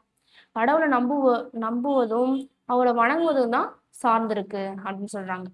அவரை நம்புவது என்பது அவரை நேசிப்பதிலும் அவர் விருப்பத்தை செயல்படுத்துவதிலும் அடங்கியுள்ளது. கடவுளை நம்புறது அப்படின்றது அவங்களை வந்து நேசிக்கணும். சரிங்களா? அவர் நம்மளுடைய கொள்கை என்னவோ அதை வந்து லைக் பண்ணி அதை வந்து செயல்படுத்தணும். அதுலதான் இருக்கு. சரிங்களா? அப்படின்னு சொல்லிட்டு ஒரு கடவுளுடைய நம்பிக்கை பத்தி 4 கொள்கையில சொல்றாரு. கேசப் சந்திர சென் இவர் யாருன்னு பாத்தீங்கன்னா இந்திய பிரம்ம சமாஜம் இதை ஸ்டார்ட் பண்ணாரு இல்லையா? இவர் தான் கேசப் சந்திர சென். இப்ப பிரம்ம சமாஜம் வந்து 2ஆ வந்து புரிஞ்சிச்சுன்னு சொன்னோம். ஃபர்ஸ்ட் வந்து ஆதி பிரம்ம சமாஜம், செகண்ட் வந்து இந்திய பிரம்ம சமாஜம். இதை நோட் பண்ணிக்கோங்க. இந்திய பிரம்ம சமாஜத்தை தோற்றுவித்தவர் யாருன்னா கேசப் சந்திர சென். இவர் வந்து தன்னோட அமைப்பை வந்து சாதாரண பிரம்ம சமாஜ் அப்படின்னு வந்து சொல்லியிருக்கிறாரு. சரிங்களா? பிரம்ம சமாஜ்ல ஒர்க் பண்ண இளைஞர்கள், அதாவது இவங்களாலதான் இந்த ப்ராப்ளமே வந்துச்சு. 2ஆ வந்து பிரிஞ்சாங்க. சரிங்களா? என்ன பண்றாங்க அப்படின்னா இவங்க எல்லாருமே வந்து நீங்க வந்து ரொம்ப ஸ்லோவா இருக்கிறீங்க, சீக்கிரமா வந்து இந்த இந்த சட்டம் பண்ணணும், இந்த இங்க வந்து போராடணும் அப்படின்னு சொல்லிட்டு சீக்கிரமா எல்லாத்தையும் முடிக்கணும், சீக்கிரமா மாற்றம் கொண்டு வரணும் அப்படின்றதான் லைக் பண்ணாங்க. ஆனா இந்த பிரம்ம சமாஜத்துல இருந்தவங்க பொறுமையா தான் எல்லாத்தையும் பண்ணிட்டு இருந்தாங்க. சோ இதனாலதான் இந்த சமாஜமானது 2ஆ வந்து பிரிஞ்சுது. சரிங்களா? அப்படி பிரிஞ்சதுதான் ஆதி பிரம்ம சமாஜத்துக்கு தேவேந்திரநாத் தாகூர் தலைமை தாங்குறாரு. இந்திய பிரம்ம சமாஜத்துக்கு கேசப் சந்திரசென் தலைமை தாங்குறாரு. சரிங்களா? இவர் தான் கேசப் சந்திரசென். 1857 வந்து கேசப் சந்திரசென் வந்து ஜாயின் ஆகுறாரு. எதுல? இந்திய பிரம்ம சமாஜத்துல. சரிங்களா? ஸ்டார்டிங்ல 1857. 1861 கேசப் சந்திரசனும் மன்மோகன் கோஷும் சேர்ந்து இந்தியன் மிரர் அப்படின்ற ஒரு பத்திரிகை வந்து ரிலீஸ் பண்றாங்க. சரிங்களா? இதை நோட் பண்ணிக்கோங்க. இந்தியன் மிரர் இதை வந்து கொஸ்டின் கேட்டுருக்காங்க ஆல்ரெடி. கேசப் சந்திரசனுடைய முயற்சியால, சரிங்களா, இவர் வந்து இந்த சமாஜத்தை வந்து இவருடைய முயற்சியால அவர் கூட சேர்ந்த தொண்டர்கள் எல்லாரும் ஒண்ணு சேர்ந்து 1872 குழந்தை திருமண முறை தடை சட்டம், பலதார திருமண முறை தடை சட்டம், இவங்களுடைய போராட்டத்தால இந்த சட்டத்தை வந்து கொண்டு வந்தாங்க. சரிங்களா? அனைத்து மதங்களிலும் உண்மைகள் இருந்தாக வேண்டும் என்பதல்ல, ஆனால் அனைத்து மதங்களும் உண்மையானவையே. எல்லா மதங்களிலும் உண்மையா இருக்கணும் அப்படின்றது கிடையாது. ஆனா எல்லா மதங்களும் உண்மையானது. மதங்களுக்குள்ள உண்மையாதான் இருக்கணும் அப்படின்றது இல்லை. மதம் உண்மையானது அப்படின்னு வந்து சொல்லியிருக்கிறாரு யாருன்னா கேசப் சந்திரசென். இதையும் வந்து ஆல்ரெடி கொஸ்டின் கேட்டுக்கிறாங்க. இதை நோட் பண்ணிக்கோங்க. சரிங்களா? இவருடைய அதாவது இந்த பிரம்ம சமாஜத்துல இந்திய சமாஜம் கிடையாது, ஆதி பிரம்ம சமாஜம் கிடையாது. பிரம்ம சமாஜத்துல 1865 54 கிளைகள் வந்து இருந்துச்சு. சரிங்களா? வங்காளத்துல 50 கிளைகள், வடமேற்கு மாகாணத்துல 2, பஞ்சாப்ல 1, தமிழ்நாட்டில் 1, மொத்தமா வந்து 54. சரிங்களா? இதை நோட் பண்ணிக்கோங்க. இது வெரி வெரி இம்பார்ட்டன்ட். தமிழ்நாட்டுல பாத்தீங்கன்னா இந்த பிரம்ம சமாஜத்தை கருத்துக்களை பரப்பியவர் யாருன்னு பாத்தீங்கன்னா சைதை காசி விஸ்வநாத முதலியார். எங்க? தமிழ்நாட்டுல. இவர் வந்து இந்த பிரம்ம சமாஜ கருத்துக்களை வந்து ஒரு நூலா வந்து எழுதுறாரு, அதாவது நாடகமா வந்து எழுதுறாரு. என்ன தலைப்புல அப்படின்னா பிரம்ம சமாஜ நாடகம் அப்படின்ற தலைப்புல எழுதுறாரு. சரிங்களா? சைதை காசி விஸ்வநாத முதலியார் பத்தியும் கொஸ்டின் கேட்டுக்கிறாங்க. இதை நோட் பண்ணிக்கோங்க. இவ்வளவுதான் இந்த பிரம்ம சமாஜம் பத்தினது. நெக்ஸ்ட் வந்து பிரார்த்தனா சமாஜம். 1867 மார்ச் 31 இது வந்து ஸ்டார்ட் பண்றாங்க. ஆத்மராம் பாண்டுரங். சரிங்களா? யார் ஸ்டார்ட் பண்ணதுன்னா ஆத்மராம் பாண்டுரங். பம்பாயில ஸ்டார்ட் பண்றாங்க, மகாராஷ்டிரால இருக்கிற பம்பாயில. சரிங்களா? இதுல உறுப்பினர்களா வந்து 2 பேர் இருக்கிறாங்க. ஆர்சி பண்டர்கர், நீதிபதி எம்ஜி ரானடே. சரிங்களா. 1867ல இந்த பிரார்த்தனா சமாஜம் உருவாகிறதுக்கு காரணமா இருந்தவர் ஃபர்ஸ்ட் யாருன்னா, பம்பாய்க்கு வந்து பயணம் மேற்கொண்டாரு. யாரு? கேசப் சந்திரசென். அப்படி பம்பாய்க்கு போயிட்டு இது மாரி சித்தம் பண்ணணும் அப்படின்னு சொல்லிட்டு ஒரு மோட்டிவேஷன் குடுக்குறாரு. இவருடைய வழிகாட்டுதலின்படி தான் இந்த பம் ஆத்மநாம் பாண்டரங்க என்ன பண்றாரு, இந்த பிரார்த்தனா சமாஜத்த ஸ்டார்ட் பண்றாரு. ஓகேங்களா. இந்த பிரார்த்தனா சமாஜம் என்ன பண்றாங்க, அவங்களுடைய கடவுள் பாடல்கள் மூலமா மக்கள் கிட்ட வந்து இந்தந்த கருத்துக்கள வந்து பரப்புறாங்க. சீர்திருத்த இயக்கம் பத்தின கருத்துக்கள. சரிங்களா. அவங்களுடைய கடவுள் பாடல்கள் மூலமாவே. அப்படி பரப்புனவங்க யாருன்னு பார்த்தீங்கன்னா, ராமதாஸ் துக்காராம் ராம்தேவ். இவரு தான் வந்து ஆத்மராம் பாண்டுரங். சரிங்களா. இந்த பிரார்த்தனா சமாஜத்தினுடைய கொள்கைகள் என்ன? என்ன கொள்கைகள் இவங்களுடைய கொள்கைகள் அப்படின்னா, சமுதாயத்த சீர்திருத்தணும். ஒரே கடவுள அ ஒரே கடவுள தான் நம்பணும். சரிங்களா. ஒரே கடவுள் கொள்கை.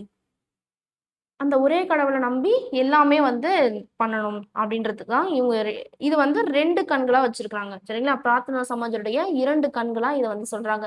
சமுதாய சீர்திருத்தம், ஒரே கடவுள் கொள்கை. ஒண்ணுத்த தான் ஃபாலோ பண்ணணும் அப்படின்ற மாரி சொல்றாங்க. இந்த சமயத்தில் இந்த மூட பழக்கங்கள வந்து இவங்களும் வந்து எதிர்க்கிறாங்க. ஆல்ரெடி பிரம்ம சமாஜமும் இதுதான் வந்து சொல்லியிருந்தாங்க. சரிங்களா. சமய சடங்குகள்லாம் வந்து எதுவுமே இருக்கக்கூடாது. அதெல்லாம் வேஸ்ட் அப்படின்ற மாரி சொல்றாங்க. சாதி மறுப்பு, சமபந்தி, சாதி மறுப்பு திருமணம், விதவைகள் மறுமணம், பெண்கள் மற்றும் ஒடுக்கப்பட்ட மக்கள் முன்னேற்றம். இவங்களுக்காகலாம் வந்து பாடுபட்டிருக்காங்க. யாரு? இந்த பிரார்த்தனா சமாஜம். இவங்களுக்காக போராடியும் இருக்காங்க. ஸோ இது எல்லாமே வந்து இம்ப்ளிமெண்ட் பண்ணவும் செஞ்சாங்க. சரிங்களா. எம்.ஜி. ரானடே இவர் யாருன்னு பார்த்தீங்கன்னா, இந்த உறுப்பினர்கள்ல ஒரு ஸ்பெஷல் கேரக்டர். 2 உறுப்பினர் சொன்னோம் இல்லையா? எம்.ஜி. ரானடே இவர் வந்து நெறைய சீர்திருத்தமும் வந்து கொண்டு வந்திருக்கிறாரு. நெறைய மக்களுக்கு வந்து உதவியும் வந்து செஞ்சிருக்காரு. யாருன்னா, எம்.ஜி. ரானடே இவர் தான். சரிங்களா. 1842ல இருந்து பிறந்து 42ல பிறந்து 1901ல வந்து இருந்திருக்காரு. எப்ப பிறந்தாரு அப்படின்னா, மகாராஷ்டிரால தான். சரிங்களா. 1842 ஜனவரி 18ல இவர் பிறந்திருக்கிறாரு. 1870ல பிரார்த்தனா சமாஜத்துல ஜாயின் பண்ணிருக்காரு. யாரு? எம்.ஜி. ரானடே உறுப்பினரா. சரிங்களா. அப்படி ஜாயின் பண்ணி இவரே வந்து தனியா ஒரு சில சீர்திருத்தமும் வந்து கொண்டு பண்ணி ஹெல்ப்பும் வந்து பண்ணியிருக்காரு. என்ன ஹெல்ப் அப்படின்னா, தக்கான கல்விக் கழகம் அப்படின்னு ஒரு கழகத்த வந்து ஸ்டார்ட் பண்றாரு 1884ல. பூனே சர்வஜனிக் சபா அமைப்பு 1870ல வந்து அமைக்கிறாரு. சமூக மாநாடு அப்படின்ற ஒரு அமைப்பும் வந்து 1887ல வந்து ஸ்டார்ட் பண்ணாரு. இத வந்து கொஸ்டின் கேட்டுருக்காங்க. நோட் பண்ணிக்கோங்க. இவருடைய குரு யாருன்னா, அதாவது எம்.ஜி. ரானடேவுடைய குரு கோபாலகிருஷ்ண கோகலே. ஆல்ரெடி கோகலேவ வந்து குருவா ஏத்துக்கிட்டவர் வந்து காந்திய நம்ம படிச்சிருப்போம். சரிங்களா. இதையும் நோட் பண்ணிக்கோங்க.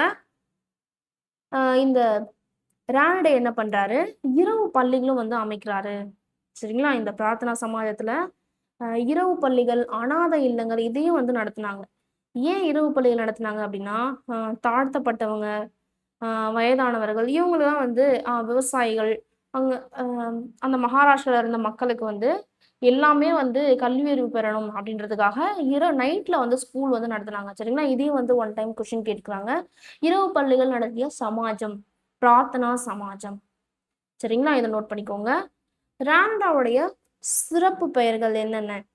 மேற்கத்திய மறுமலர்ச்சியின் தந்தை, அரசியல் முனிவர், மகாராஷ்டிராவின் சாக்ரட்டிஸ். இது 2ம் ஆல்ரெடி கொஸ்டின் கேட்டுருக்காங்க. இதை நோட் பண்ணிக்கோங்க. இது வரைக்கும் வந்து பிரம்ம சமாஜம், பிரார்த்தனா சமாஜம் இது எல்லாமே வந்து சீர்திருத்த இயக்கங்கள். இப்ப நம்ம பார்க்க போறது மீட்பு இயக்கங்கள். அதாவது பழமையான கொள்கைகள் இதெல்லாம் வந்து திரும்பவும் வந்து மீட்கணும் அப்படின்றதுக்காக இந்த இயக்கங்கள வந்து ஸ்டார்ட் பண்ணியிருக்கிறாங்க. அதுல ஃபர்ஸ்ட் என்ன பார்க்கணும்னா, ஆரிய சமாஜம்.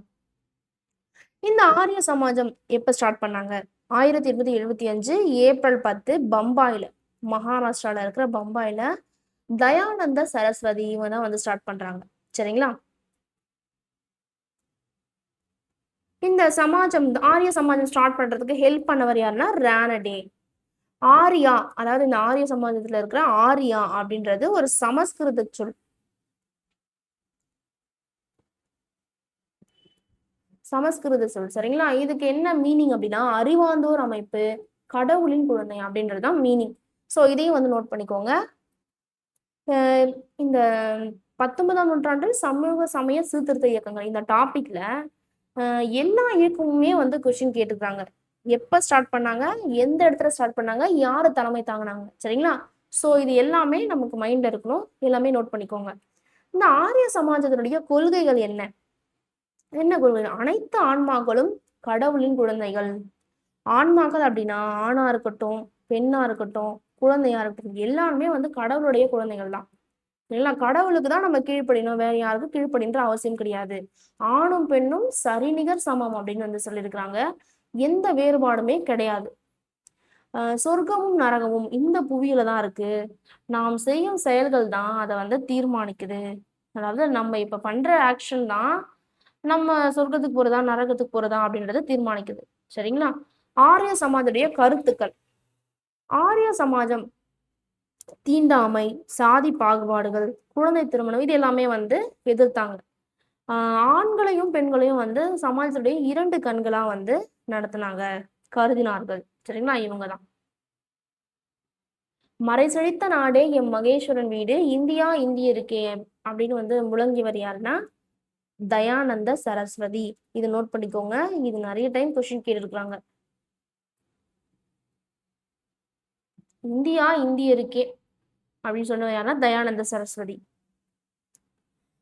இவருடைய படைகள் மூலமா, அதாவது இந்த ஆரிய சமாஜத்துல உறுப்பினரா சேர்ந்தாங்க இல்லையா? அவங்க எல்லாரும் சேர்ந்து குடிநீர் வசதி, பொதுமக்களுக்கு குடிநீர் வசதி, மருத்துவ வசதி, யோகா இது எல்லாமே பண்ண ஸ்டார்ட் பண்ணாங்க. இதன் மூலமா ஹெல்ப் பண்ணாங்க.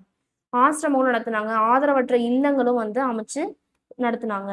அது மட்டும் இல்லாம, இப்ப பிற சமயத்துல இருக்கிறவங்க வந்து குடும்பம் இது மாரி வந்து கலாச்சாரம் வந்து சீர்கேடு அடைஞ்சிருக்கு. அதெல்லாம் தெரியாமயே அந்த சமயத்துல இருப்பாங்க இல்லையா? அவங்கலாம் வந்து இந்த இந்து சமயத்துக்கு வந்து வர ஆசைப்பட்டாங்க. ஸோ அவங்கலாம் வந்து எப்படி வந்து மாத்துனாங்கன்னா, சுத்தி இயக்கம் அப்படின்ற ஒரு இயக்கத்த ஸ்டார்ட் பண்ணி, அவங்கலாம் வந்து இந்து சமயத்துல ஜாயின் பண்ண இந்த இயக்கத்த ஸ்டார்ட் பண்ணாங்க. சரிங்களா? இந்து மக்களை இவங்களுடைய சமயத்துல வந்து திரும்பவும் இணைச்சாங்க. வேற சமயத்துக்கு மாறுன இந்துக்கள. சரிங்களா? ஏன்னா இந்த சமயத்துல வந்து இந்த சித்தத்தலாம் பண்றோம் அப்படின்ற கருத்து வந்து எல்லாருக்கும் தெரிஞ்சுது. ஸோ இதனால எல்லாரும் இந்த சமயத்துல வந்து ஜாயின் பண்ண ஆசைப்பட்டாங்க. ஸோ அதனால சுத்தி இயக்கத்த ஸ்டார்ட் பண்ணி இதன் மூலமா இணைச்சாங்க. சரிங்களா? கல்வி நிறுவனங்களை உருவாக்குதல். இவங்க வந்து நெறைய ஹெல்ப் வந்து பண்ணியிருக்காங்க. ட்ரஸ்ட் ஆரம்பிச்சு இந்தியால 1886ல லாகூர்ல ஹன்ஸ்ராஜ் அப்படின்றவரோட தலைமையில தயானந்த ஆங்கிலோ வேத பள்ளிகளை ஸ்டார்ட் பண்ணாங்க. இதன் மூலமா எல்லாரும் வந்து கல்வி கற்கணும் அப்படின்ற நோக்கத்துல இந்த பள்ளிகளும் சரி, கல்லூரிகளும் வந்து ஸ்டார்ட் பண்ணாங்க.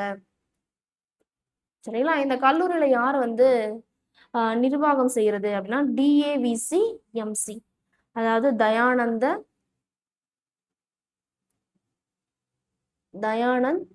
Anglo Vedic Dayananda Anglo college managing committee. College managing committee. இது நோட் பண்ணிக்கோங்க. இதையும் வந்து கொஸ்டினா கேட்கலாம். சரிங்களா? டிஏவிசிஎம்சி இவங்க தான் வந்து இந்த ஸ்கூலா இருக்கட்டும், கல்லூரியா இருக்கட்டும் எல்லாத்தையுமே வந்து பார்த்துக்கிறாங்க. சரிங்களா? நிர்வாகம் பண்றாங்க. ஸோ இந்த அமைப்பானது, அதாவது இந்த ஆரிய சமாஜமானது 2ஆ வந்து பிரிஞ்சிருது. சரிங்களா? 1893ல 2 அமைப்பா வந்து பிரிச்சுறாங்க. கல்லூரி அமைப்பு, மகாத்மா அமைப்பு அப்படின்னு சொல்லிட்டு 2ஆ வந்து ஒரு சில கருத்து வேறுபாடுனால பிரிச்சுறாங்க. ஸோ எப்ப பிரிஞ்சது அப்படின்னு சொல்லிட்டு கொஸ்டின் கேட்கலாம் இல்லையா? 1893 சரிங்களா? இதையும் நோட் பண்ணிக்கோங்க. இப்ப இந்த இயக்கத்துக்கு காரணமானவர் யாருன்னா, தயானந்த சரஸ்வதி. இவர பத்தி ஒரு சில இன்ஃபர்மேஷன் நம்ம தெரிஞ்சுக்கணும் இல்லையா? 1824ல பிறந்து 1883ல இறந்திருக்கிறாரு. எப்ப அப்படின்னா, 1824 பிப்ரவரி 12 குஜராத் மாநிலத்துல மூர்வி அப்படின்ற ஒரு இடத்துல வந்து பிறந்திருக்காரு. இவருடைய இயற்பெயர் பார்த்தீங்கன்னா, மூல் சங்கர். இத வந்து நெறைய டைம் கொஸ்டின் கேட்டுருக்காங்க. நோட் பண்ணிக்கோங்க. 1877ல தலைமையிடம் லாகூருக்கு வந்து சேஞ்ச் பண்ணிடுறாங்க. ஆஹ் இந்த ஆரிய சமாஜுடைய தலைமையிடம் ஸ்டார்டிங் வந்து பம்பாய். சரிங்களா? ஆரம்ப தலைமையிடம் பம்பாய் இருந்தது. அதுக்கப்புறம் லாகூருக்கு வந்து சேஞ்ச் பண்ணிடுறாங்க. இவர் வந்து ஒரு துறவியா மாறணும் அப்படின்ற ஒரு நோக்கத்துல என்ன பண்றாரு, சின்ன வயசுலயே வந்து வீட்டை விட்டு வெளியே போயிடுறாரு. 17 வருஷம் வந்து இந்தியா ஃபுல்லா வந்து துறவறம் மேற்கொள்றாரு. அதாவது இந்த துறவிகள் அவங்க என்ன பண்ணுவாங்கன்னா, புனித பயணம் மேற்கொள்வாங்க. அதாவது கோவிலுக்கு போறது, மலைகள் போயிட்டு தியானம் பண்றது இப்படிலாம் வந்து பண்ணுவாங்க. ஸோ இவர் வந்து 17 வருஷம் இந்தியா முழுவதும் வந்து சுத்திருக்கிறாரு. சரிங்களா? யாரு? தயானந்த சரஸ்வதி. இதையும் வந்து அந்த 17 வருஷத்தையும் வந்து கொஸ்டின் கேட்டுருக்காங்க. நோட் பண்ணிக்கோங்க. 1875ல சத்யார்த்த பிரகாஷம் அப்படின்ற ஒரு நூலையும் வந்து வெளியீடு செஞ்சிருக்காங்க. இதை யார் எழுதுனா? தயானந்த சரஸ்வதி. சரிங்களா? இந்த ஆரிய சமாஜத்துடைய, அதாவது இந்த சத்யார்த்த பிரகாஷ் அப்படின்ற நூல் வந்து ஆரிய சமாஜத்துடைய பைபிள் அப்படின்னே சொல்லுவாங்க. சரிங்களா? இதையும் நோட் பண்ணிக்கோங்க. ஆரிய சமாஜத்தின் பைபிள் என அழைக்கப்படுவது எந்த நூல் அப்படின்னு கேட்டாங்கன்னா சத்யார்த்த பிரகாஷ். இவங்களுடைய மந்திரம், தாரக மந்திரமா என்னதுன்னா வேதங்களை நோக்கி செல். இதையும் வந்து கேட்டுக்கிறாங்க கொஸ்டின். இந்து சமயத்தின் மார்ட்டின் லூதர் கிங் அப்படின்னு அழைக்கப்பட்டவர் தயானந்த சரஸ்வதி. இது எல்லாமே தயானந்த சரஸ்வதி பத்தி கொடுத்துருக்கிறது எல்லாமே கொஸ்டின் கேட்டுக்கிறாங்க. நோட் பண்ணிக்கோங்க. 1883 அக்டோபர் 30 அஜ்மீர்ல இறந்துடுறாரு. இவருடைய ஸ்பெஷல் என்ன, சிறப்பு என்ன அப்படின்னா சுயராஜ்யம் அப்படின்ற ஒரு கருத்தை வந்து மக்களுக்கு சொல்லி புரிய வைக்கிறாரு. சரிங்களா? இந்த கருத்து தான் பின்னாடி சுயராஜ்யம் எனது பிறப்புரிமை அப்படின்ற ஒரு கூற்றுக்கு வந்து பேஸா இருந்துச்சு அப்படின்னு சொல்றாங்க. யாரு இவர் இந்த கூற்றுக்கு உரியவர்? திலகர். சரிங்களா? சுயராஜ்யம் எனது பிறப்புரிமை அப்படின்னு வந்து சொன்னவர் யாருன்னா திலகர். வாய்மையே வெல்லும், இது வந்து தயானந்தருடைய தாரக மந்திரமா இருந்தது. அதாவது அகிம்சை முறையில போராடணும் அப்படின்றதுதான் இந்த வாய்மையே வெல்லும் அப்படின்றதுக்கான அர்த்தம். சரிங்களா? இந்த சொல் வந்து முண்டக உபநிடதம் அதுல இருந்து எடுத்தாங்க. சரிங்களா? சத்தியமேவ ஜெயதே, அதுதான் வந்து இங்க தமிழ்ல வந்து வாய்மையே வெல்லும் அப்படின்னு கொடுத்துருப்பாங்க. இது வந்து ஒரு சமஸ்கிருத சொல். சரிங்களா? சோ இதுதான் வந்து தமிழ்ல வாய்மையே வெல்லும். இதுதான் இவருடைய மந்திரமா இருந்துச்சு, தாரக மந்திரமா இருந்துச்சு. இப்ப வந்து நம்ம ஆரிய சமாஜம் பத்தி பார்த்தாச்சு. நெக்ஸ்ட் வந்து ராமகிருஷ்ண இயக்கம். ஓகேங்களா? இதை யாரு ஃபர்ஸ்ட் இந்த ராமகிருஷ்ண இயக்கத்தை யாரு தோற்றுவிச்சாங்க? அதுக்கு முன்னோடியா இருந்தவர் யாருன்னா ராமகிருஷ்ண பரமஹம்சர். சரிங்களா? 1836ல பிறந்து 1886 வரைக்கும் இவருடைய டைம் லைன். எப்ப பிறந்தாருன்னா பிப்ரவரி 18ல பிறந்திருக்காரு. கல்கத்தால இருக்கிற ஹூக்லியில கமர்புக்கூர் அப்படின்ற இடத்துல பிறந்தாரு. இவருடைய இயற்பெயர் ஸ்ரீகதார சட்டோபாத்யாயர். சரிங்களா? இவர் தான் இவருடைய இயற்பெயர். இவர் வந்து தக்னேஸ்வர் காளி கோயில்ல ஒரு பூசாரியா ஒர்க் பண்ணிட்ட பர்சன் தான் இவர். சரிங்களா? இவருடைய சீடர் யாருன்னா விவேகானந்தர். இவர் எப்ப இருந்தாருன்னா ஆகஸ்ட் 16 கல்கத்தால 1886ல இறந்துறாரு. ஓகேங்களா? இவர் வந்து இவருடைய கருத்துக்கள் என்னென்ன, ஆன்மீக கருத்துக்கள், பக்தி ரிலேட்டடா தான் இவங்க வந்து பரப்புனாங்க அவங்களுடைய கருத்துக்களை மக்களுக்கு இடையில. சரிங்களா? புனித கடவுளான காளி. சரிங்களா? காளியுடைய தீவிர பக்தர் இவரு. என்ன சொல்றாரு அப்படின்னா அந்த கடவுளுடைய திருவிளையாடல்கள் வந்து முடிவற்றவை அப்படின்னு வந்து சொல்றாரு. இறை அனுபவமற்ற தத்துவ பாடல்களை வந்து உரையாடல்களை வந்து தவிர்த்தாரு. இறை அனுபவம், அதாவது கடவுள் சார்ந்து இருக்கணும் எல்லாமே. அப்படி இல்லை அப்படின்னா அந்த உரையாடலை வந்து தவிர்த்துட்டாரு. சரிங்களா? நெக்ஸ்ட் வந்து பாத்தீங்கன்னா ஜீவன். இது ரெண்டுமே வந்து அவருடைய கொள்கையா இருந்துச்சு. சரிங்களா? இதை நோட் பண்ணிக்கோங்க. ஜீவன் என்பதே சிவன் அப்படின்னு கூறியவர் யாருன்னா ராமகிருஷ்ண பரமஹம்சர். ஜீவன் என்பதே சிவன். ஏன் அப்படி சொன்னார்னா எல்லா உயிர்களுமே, நம்ம உலகத்துல வாழ்ற எல்லா உயிருமே இறைவன் அப்படின்னு வந்து சொல்லியிருக்காரு. எல்லா உயிர்களுமே கடவுள் தான். அதனால எல்லா உயிர்கள் மேலேயும் இரக்கம் காட்டுங்க அப்படின்னு சொல்றாரு. மனிதர்களுக்கு செய்யப்படும் சேவையே கடவுளுக்கு செய்யப்படும் சேவை. நம்ம கூட சுத்தி இருக்கிற மனிதர்கள் செய்யும் சேவை தான் நம்ம கடவுளுக்கு செய்யற சேவை அப்படின்னு வந்து ஈஸியா வந்து சொல்லியிருக்கிறாரு. இந்த கூற்றையும் வந்து கொஸ்டின் கேட்டுக்கிறாங்க. இதை நோட் பண்ணிக்கோங்க.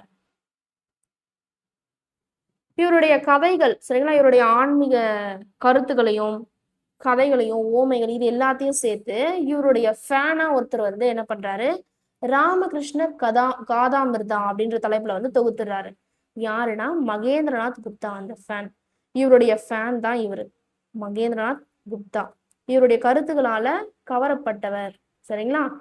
ராமகிருஷ்ண கதாமிர்தா அப்படின்ற தலைப்புல தொகுத்தவர் மகேந்திரநாத் குப்தா. யாருடைய கதைகள் ஓமைகள்? ராமகிருஷ்ண பரமஹம்சர். இதையும் நோட் பண்ணிக்கோங்க. இவரை பத்தி ஒரு சில கூற்றுகள் வந்து சொல்லியிருக்காங்க. தற்கால சூழ்நிலையில் ராமகிருஷ்ண பரமஹம்சரை புரிந்து கொள்வது மிக கடினம். அவர் இறையருள் பெற்றவர் என்பதை பலரும் ஏற்றுக்கொள்கின்றனர் அப்படின்னு சொன்னவர் யாருன்னா ஜவஹர்லால் நேரு. ராமகிருஷ்ண பரமஹம்சர் இறைவனும் மனிதனும் கலந்த வியத்தகு கலவை அப்படின்னு சொன்னவர் விவேகானந்தர். ஒரு வித்தியாசமான மனிதர் கலவையாம். யாரு? ராமகிருஷ்ண பரமஹம்சர் அப்படின்னு சொன்னவர் விவேகானந்தர். இப்ப இந்த ராமகிருஷ்ண பரமஹம்சருடைய சீடர் தான் சுவாமி விவேகானந்தர். சரிங்களா? இவர் தான் இந்த ராமகிருஷ்ண இயக்கத்தை ஸ்டார்ட் பண்ணுவாரு. ஸோ இவரை பத்தி ஒரு சில இன்ஃபர்மேஷன் தெரிஞ்சுக்கிட்டு அந்த இயக்கத்தை பத்தி நம்ம பார்க்கலாம். 1863 ஜனவரி 12 பிறந்திருக்காரு. சரிங்களா? இந்த ஜனவரி 12 இவருடைய பிறந்த தினத்தை தான் தேசிய இளைஞர் தினம் அப்படின்னு வந்து அறிவிச்சிருக்காங்க. இதை நிறைய டைம் கொஸ்டின் வந்து கேட்டுக்கிறாங்க ப்ரீவியஸ் இயர்ல. இதை நோட் பண்ணிக்கோங்க. ஜனவரி 12. விஸ்வநாத் தத்தா புவனேஸ்வரி தேவி இவருடைய பெற்றோர். இயற்பெயர் என்னன்னா நரேந்திரநாத் தத்தா அப்படின்னு சொல்லுவாங்க. நரேந்திர தத்துன்னு சொல்லுவாங்க. சரிங்களா? இவர் வந்து ஒரு துறவியா மாறும்போது தான் விவேகானந்தர் அப்படின்ற நேம் வந்து இவருக்கு வந்துருது. கேசவ் சந்திரசேகர் தலைமையில ஸ்டார்ட் பண்ண பிரம்ம சமாஜ்ல இவர் வந்து ஒரு உறுப்பினராக இருந்தவர். யாரு? விவேகானந்தர். ராமகிருஷ்ணர் வந்து குருவா வந்து அக்செப்ட் பண்ணிக்கிறார். அதாவது ராமகிருஷ்ண பரமஹம்சர் சரிங்களா குருவா வந்து ஏத்துக்கிறாரு. ஒரு பல மடங்கள், தொண்டு நிறுவனம் இதெல்லாம் வந்து ஸ்டார்ட் பண்றாரு. இவர் வந்து ஒரு துறவி ஆயிட்டாரு இல்லையா? அப்ப துறவியாக இருக்கும்போது பல இடங்களுக்கு வந்து பயணம் மேற்கொள்வார்னு பார்த்துருக்கோம். தியானம் பண்ணுவாரு. அங்க போயிட்டு அமைதியான சூழல்ல தியானம் பண்ணுவாரு. நூல்கள் படிப்பாங்க. இதெல்லாம் வந்து துறவியா இருக்கும்போது பண்ணுவாங்க. ஸோ இவரும் வந்து 1892 கன்னியாகுமரிக்கு போறாரு. அங்க போயிட்டு தியானம் செய்வார் ஒரு பாறையில. ஸோ அந்த பாறை விவேகானந்தர் பாறை அப்படின்னு வந்து சொல்றாங்க. ஏழை எளியோருக்கு உதவி செய்யணும் அப்படின்றதான் இவருடைய கொள்கையாவே இருந்துச்சு. சரிங்களா? இவர் என்ன பண்றாரு? நம்ம இந்திய இளைஞர்களுக்கு அறைகூவல் விடுத்தார். என்ன அப்படின்னா, இந்து சமூகத்திற்கு புத்துயிர் அளிக்க இந்திய இளைஞர்களுக்கு அறைகூவல் விடுத்தார். அதாவது நம்ம நாட்டுடைய இளைஞர்கள் தான் நம்முடைய சமூகத்தை வந்து பாதுகாக்கணும், இன்னும் வந்து உயர்த்தணும், குறைகள் எல்லாம் வந்து களையணும் அப்படின்ற மாதிரி இளைஞர்களுக்கு வந்து ஒரு அறைகூவல் விடுறாரு. யாரு? விவேகானந்தர். ஸோ இதையும் வந்து கொஸ்டின் கேட்டிருக்காங்க. நோட் பண்ணிக்கோங்க. சரிங்களா? சகோதரி நிவேதிதா விவேகானந்தருடைய சீடரா இருந்தவங்க. சரிங்களா? இவருடைய நிவேதிதாவுடைய இயற்பெயர் என்னன்னா மில் மேக்ரெட் நோபல். சரிங்களா? இதை நோட் பண்ணிக்கோங்க. இது ஆல்ரெடி கொஸ்டின் கேட்டுக்கிறாங்க. மில் மேக்ரெட் நோபல் இவருடைய சகோதரி நிவேதிதாவுடைய இயற்பெயர். இவங்க எப்ப இருந்தாங்க? விவேகானந்தர் 1902 ஜூலை 4 பேலூர்ல இருந்தாங்க. பேலூர்ன்றது வெஸ்ட் பெங்கால்ல இருக்கிற பிளேஸ் தான். சரிங்களா? ஜனவரி 12 தேசிய இளைஞர் தினம். ஆல்ரெடி இதை சொல்லியாச்சு. 1892 மன்னர் பாஸ்கர சேதுபதியை வந்து இவர் சந்திச்சாரு. யாரு? விவேகானந்தர். சரிங்களா? இந்த சந்திப்பு தான் இந்த சிகாகோ உலக சமய மாநாடு. இந்த மாநாட்டுல கலந்துக்கிற ஒரு வாய்ப்பா இருந்துச்சு. சரிங்களா? 1893 செப்டம்பர் 11 சிகாகோல, அதாவது அமெரிக்கால இருந்த சிகாகோ நகர்ல ஒரு உலக சமய மாநாடு நடந்தது. அதுல கலந்துக்கிறதுக்கு உரையாடுறதுக்கும் ஒரு வாய்ப்பு கிடைச்சது இவருக்கு. சரிங்களா? இது யாரோட தலைமையில நடந்ததுன்னா மதகுரு கிப்பன்ஸ் தலைமையில நடந்துச்சு. இதையும் நோட் பண்ணிக்கோங்க. இதை கேட்டுருக்காங்க. இந்த மாநாட்டுல பாத்தீங்கன்னா நிறைய அமெரிக்கர்களும் பல சமயங்களை சேர்ந்தவங்களும் இந்த மாநாட்டுல கலந்துக்கிட்டாங்க. ஸோ இவர் வந்து அவருடைய உரையை எப்படி ஸ்டார்ட் பண்ணார்னா, அனைத்து மக்களின் அன்னையின் பெயரால் நன்றி கூறுகிறேன் அப்படின்னு சொல்லிட்டு ஸ்டார்ட் பண்றாரு. சரிங்களா? இதையும் நோட் பண்ணிக்கோங்க. இவருடைய நூல்கள் என்னென்ன நூல்கள் அப்படின்னா, ஞான யோகா, பக்தி யோகா, கர்ம யோகா, ராஜ யோகா, தற்கால இந்தியா, எனது குரு. இது ரெண்டுமே வந்து ஆல்ரெடி கொஸ்டின் கேட்டுருக்காங்க. நோட் பண்ணிக்கோங்க. விவேகானந்தருடைய சிறப்பு பெயர்கள்: இந்தியாவிலிருந்து புறப்பட்ட புரட்சி துறவி, இந்து நெப்போலியன், கர்மயோகி, சூறாவளி இந்து. சரிங்களா? சூறாவளி இந்தும் கொஸ்டின் கேட்டுக்கிறாங்க. நோட் பண்ணிக்கோங்க. இவரை பத்தி ஒரு சில கூற்றுகள் வந்து சொல்லியிருக்காங்க. நவீன இந்திய தேசியவாதத்தின் ஆன்மீக தந்தை யாரு? விவேகானந்தர். இது சொன்னவர் யாருன்னா சுபாஷ் சந்திர போஸ். விவேகானந்தரின் போதனைகள் இந்திய தேசிய இயக்கத்திற்கு முக்கிய காரணம். வேலண்டைன் சிரோல் சொல்லியிருக்காரு. இந்தியன் அன்ரெஸ்ட் அப்படின்ற நூலை எழுதினவர் வேலண்டைன் சிரோல் தான். சரிங்களா? இவர் வந்து விவேகானந்தரை பத்தி இப்படி சொல்லியிருக்காரு. விவேகானந்தருடைய பொன்மொழிகள் என்னென்ன பொன்மொழிகள்? உண்மையே தூய்மையானது, உண்மையே அறிவு, உண்மையே பலம். அதாவது உண்மைதான் வந்து எல்லாத்துக்கும் கடைசி வரைக்கும் துணையா இருக்கும் அப்படின்னு சொல்றாரு. என்னிடம் வலிமை மிக்க 100 இளைஞர்களை தாருங்கள். நான் வளமான பாரதத்தை உருவாக்கி காட்டுகிறேன். சரிங்களா? அதாவது இளைஞர்கள் தான் எல்லாத்துக்குமே. இளைஞர்கள் தான் ஒரு உயர்வுக்கான பேஸாவே இருப்பாங்க அப்படின்னு சொல்லிட்டு, இளைஞர்கள பத்தி இப்படி ஒரு வலிமை மிக்க ஒரு கூற்ற வந்து சொல்லியிருக்கிறாரு. யாருன்னா விவேகானந்தர் தான். இளைஞர்கள பத்தி சொல்லியிருக்கிறாரு. சரிங்களா? இந்த கூற்று எல்லாமே வந்து ஆல்ரெடி கொஸ்டின் கேட்டுருக்காங்க. நோட் பண்ணிக்கோங்க. பிறரது பாராட்டுக்கும் பழிக்கும் செவி சாய்த்தால் மகத்தான காரியம் எதையும் செய்ய முடியாது. அதாவது நம்ம ஒரு நல்ல செயல் அதாவது படிக்கிறோம் அப்படின்னா, நம்மள பாராட்டுறவங்களும் இருப்பாங்க, நம்மள திட்டுறவங்களும் இருப்பாங்க. அதெல்லாம் நம்ம எதுவுமே வந்து காதுல வாங்கிக்கூடாது. நம்மளுடைய குறிக்கோள நம்ம கான்சன்ட்ரேஷன்ல கரெக்ட்டா இருக்கணும். அப்படின்றத தான் இவர் சொல்லியிருக்காரு. சரிங்களா? உண்மைக்காக எதையும் துறக்கலாம். ஆனால் எதற்காகவும் உண்மையை துறக்கலாகாது. பொய் சொல்லி தப்பிக்க நினைக்காதே. உண்மையை சொல்லி மாட்டிக்கொள். ஏனென்றால் பொய் வாழ விடாது, உண்மை சாக விடாது. எந்த ஒரு சிச்சுவேஷன்லயும் பொய்ய மட்டும் சொல்லக்கூடாது. ஆனா உண்மைய சொல்லி மாட்டிக்கலாம். ஆனா பொய்ய சொன்னோம் அப்படின்னா, கடைசி வரைக்கும் நம்மள வாழவே விடாது. அப்படின்னு சொல்றாங்க. "விழுமின் எழுமின் குறிக்கோளை அடையும் வரை நில்லாது உழைமின்." இது நமக்கேத்த லைன் தான் இந்த பொன்மொழி. சரிங்களா? அதாவது நம்ம குறிக்கோள் அடையிற வரைக்கும் உழைச்சுட்டே இருக்கணும். அப்பதான் அது வரைக்கும் நமக்கு எந்த ப்ராப்ளம்ஸ் வந்தாலும் அதெல்லாம் நம்ம கண்டுக்கவே கூடாது. சரிங்களா? நம்ம குறிக்கோள் அடையற வரைக்கும் நம்மள உழைச்சோம்னா, கண்டிப்பா நமக்கான வெற்றி நமக்கு கிடைக்கும். உயிரே போகும் நிலை வந்தாலும் தைரியத்தை விடாதே. நீ சாதிக்க பிறந்தவன். துணிந்து நில். எதையும் வெல். சரிங்களா? நம்ம உயிரே போற நிலை வந்தாலும், நம்மளுடைய தைரியத்த மட்டும் எங்கேயும் வந்து விட்டுறக்கூடாது. நம்மளால முடியும் அப்படின்னு நினைக்கணும். சரிங்களா? ஏன்னா நம்ம எல்லாருமே சாதிக்க தான் பிறந்திருக்கிறோம். நம்மளால எதையும் வந்து வெற்றி கொள்ள முடியும். ஓகேங்களா? இத நோட் பண்ணிக்கோங்க. ராமகிருஷ்ண இயக்கம். ஃபர்ஸ்ட் வந்து ராமகிருஷ்ண பரமஹம்சர் வந்தாரு. அவருடைய சீடரான விவேகானந்தர் அவருடைய கருத்துக்களால வந்து உள்வாங்கப்பட்டு இந்த ராமகிருஷ்ண இயக்கத்த ஸ்டார்ட் பண்றாரு. யாரு? விவேகானந்தர். இவர் ஆரம்பத்திலேயே வந்து ஒரு சங்கத்த வந்து ஸ்டார்ட் பண்றாரு. என்ன சங்கம் அப்படின்னா, வேதாந்த சங்கம். எங்க 1896 நியூயார்க்ல, அமெரிக்கால இருக்கிற நியூயார்க்லயே வந்து ஸ்டார்ட் பண்ணிறாரு. இந்த சமய மன்றம், வேதாந்த சங்கம் அப்படின்ற ஒரு மன்றத்த வந்து ஸ்டார்ட் பண்ணிறாரு. 1897 மே 1 வேலூரில் ராமகிருஷ்ண இயக்கம் வந்து ஸ்டார்ட் பண்றாரு. ஆஹ் என்ன நோக்கம் அப்படின்னா, இந்தியாவுடைய கல்ச்சர், இந்தியாவுடைய பண்பாட்டை வந்து உலகெங்கும் வந்து தெரியணும் அப்படின்றதுக்காக இந்த இயக்கத்தை வந்து ஸ்டார்ட் பண்றாரு. ஏழ்மை இருக்கக்கூடாது, மூட நம்பிக்கைகளை நம்பக்கூடாது அப்படின்றத இது எல்லாத்தையும் வந்து நீக்கணும் அப்படின்றது ஒரு நோக்கமா இருந்தது. சரிங்களா? கொள்கையா இருந்துச்சு. நோக்கமும் கொள்கையும் ஒண்ணுதான். சரிங்களா? துறவறம், மனித சேவை, இது எல்லாமே இவருடைய நோக்கமா இருந்துச்சு. துறவறம் மேற்கொள்ளணும், மனிதர்களுக்கு ஹெல்ப் பண்ணணும், சேவை செய்யணும் அப்படின்றது நோக்கமா இருந்தது. வேதாந்த கொள்கையில் அடங்கிய கல்வி கற்கணும், அந்த வேதத்தையும் நம்ம கல்வியில கூட ஆட் பண்ணிக்கணும் அப்படின்னு சொல்றாங்க. எல்லாமே தெரிஞ்சிருக்கணும். கலைகள் தெரிஞ்சிருக்கணும், அறிவியல் தெரிஞ்சிருக்கணும், தொழில்கள் இது எல்லாமே நம்ம தெரிஞ்சு அதை வந்து டெவலப் பண்ணணும் அப்படின்னு சொல்றாங்க. சமய வேறுபாடின்றி, அதாவது பாகுபாடும் கிடையாது, வேறுபாடும் கிடையாது. இது எல்லாத்தையும் துறந்து பூகம்பம், வெள்ளம், தீ, தொற்று நோய் இந்த டைம்லலாம் நம்ம மக்களுக்கு வந்து இறங்கி வேலை செய்யணும், சேவை ஆற்றணும் அப்படின்னு சொல்லியிருக்கிறாங்க. சூரிய ஒளியை பயன்படுத்தி மின்சாரம் உற்பத்தி செய்யும் திட்டம் ஸ்டார்டிங்ல வந்து இந்த இயக்கத்துல தான் பண்ணியிருக்கிறாங்க. சரிங்களா? இதுதான் வந்து பின்னாடி அரசாங்கமே இந்த திட்டத்தை வந்து செயல்படுத்திருக்காங்க. இவங்க வந்து ஒரு முன்னோடியா இருந்திருக்காங்க. இந்த சூரிய ஒளியை பயன்படுத்தி சோலார் பேனலை யூஸ் பண்ணி கரண்ட்டை வந்து சேமிக்கிறது. சரிங்களா? இவங்க வந்து வெஸ்ட் பெங்கால்ல பண்ணியிருக்கிறாங்க இந்த திட்டத்தை. இதே வந்து ஆல்ரெடி கொஸ்டின் கேட்டுருக்காங்க. இதை நோட் பண்ணிக்கோங்க. இப்ப வந்து நம்ம ராமகிருஷ்ண இயக்கம் பார்த்தாச்சு. பிரம்ம ஞான சபை 1875. இதை யாரை கொண்டு வந்தது, யார் ஸ்டார்ட் பண்ணது அப்படின்னா, HP Blavatsky, HS Olcott. Blavatsky வந்து ரஷ்யாவை சேர்ந்தவங்க, ஆல்காட் வந்து அமெரிக்காவை சேர்ந்தவங்க.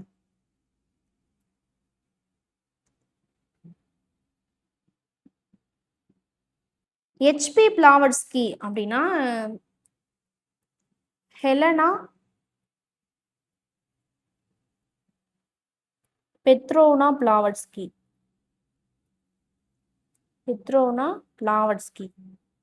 சரிங்களா? இதை நோட் பண்ணிக்கோங்க. இதையும் வச்சு கொஸ்டின் கேட்கலாம்.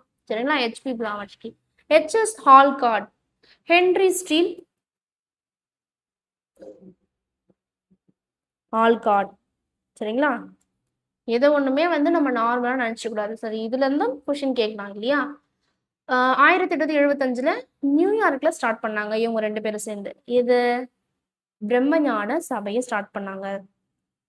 சரிங்களா? ஆரம்பத்துல இந்த அமைப்ப வந்து தியோசோபிக்கல் சொசைட்டி அப்படின்னு சொன்னாங்க. இதனுடைய இத பிரிக்கும்போது தியோஸ், சோமாஸ் அப்படின்னு 2 வகையா நம்ம பிரிக்கலாம் இந்த நேம. தியோஸ் அப்படின்னா கடவுள். சரிங்களா? சோபாஸ் அப்படின்னா அறிவு. ஸோ இதையும் வந்து நோட் பண்ணிக்கோங்க. இது வெரி வெரி இம்பார்ட்டன்ட். கடவுள் பக்தியும் அறிவும் பெறுவதற்கு தான் இந்த அமைப்பையே வந்து நிறுவனாங்க, ஸ்டார்ட் பண்ணாங்க. 1886ல இந்த பிரம்மஞான சபையுடைய தலைமையை வந்து சேஞ்ச் பண்றாங்க. ஆரம்பத்துல வந்து நியூயார்க்ல இருக்கு. 1886ல சென்னை அடையாறுல வந்து சேஞ்ச் பண்ணிடுறாங்க. சென்னையில இருக்கிற அடையாறு பிரம்மஞான சபையுடைய தலைமையிடம். சரிங்களா? இதுக்கு நிறைய டைம் கொஸ்டின் கேட்டுருக்காங்க. இதை நோட் பண்ணிக்கோங்க. 1893ல அன்னி பெசன்ட் வந்து இந்தியாவுக்கு வராங்க, அரைவ் பண்றாங்க. அப்படி இந்தியாவுக்கு வந்து இந்த பிரம்மஞான சபையிலையும் ஒரு உறுப்பினரா வந்து ஜாயின் பண்ணிக்கிறாங்க. சரிங்களா? இவங்க வந்து இந்த பிரம்மஞான சபையில ஜாயின் பண்ணும்போது தான் இந்த பிரம்மஞான சபைக்கு இன்னும் வந்து வலிமை சேர்க்கிற மாதிரி இந்த அன்னி பெசன்ட் வந்து நிறைய சொற்பொழிவாட்டினாங்க. இந்திய மக்கள் கூட போயிட்டு கலந்தாய்வு பண்ணாங்க. நிறைய வந்து மக்களுக்கு புரிய வச்சாங்க இதெல்லாம் சொல்லி. சரிங்களா? எந்த ப்ராப்ளம்ஸ் எல்லாத்தையும் சொல்லி இந்த அமைப்பை பத்தி சொல்லி புரிய வச்சாங்க மக்களுக்கு.